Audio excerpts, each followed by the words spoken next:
Hi Kenny, I wanted to make you a video. I just thought that would be the easiest way to explain question 2 from your last email.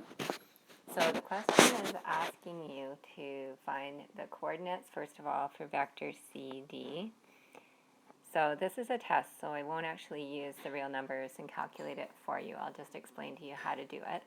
When you're trying to find the coordinates for vector CD, what you do is we look at the coordinates of each vector that we are given above here as x1, y1, and x2, y2. And for vector CD, it would just be a matter of taking x2 minus x1 and then y2 minus y1. And that will give you the coordinates of vector CD. Now for the magnitude of vector CD,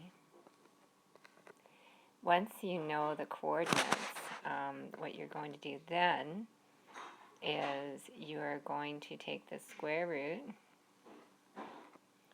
of the coordinates. What you're really doing is trying to find the length of the vector.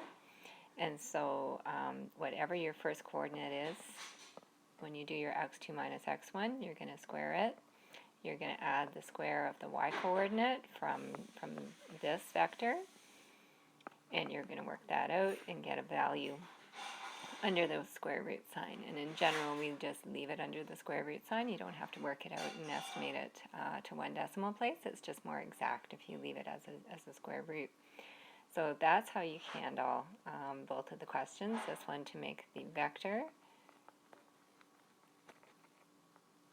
and this one for the magnitude. Your question about the magnitude earlier, what do these lines mean? You can see it written that way. You can also see it written this way. It's just different, a form of the same thing that different textbooks will use. So either way, it means the same thing. It means find the length of the vector or find the magnitude of the vector. I hope that helps.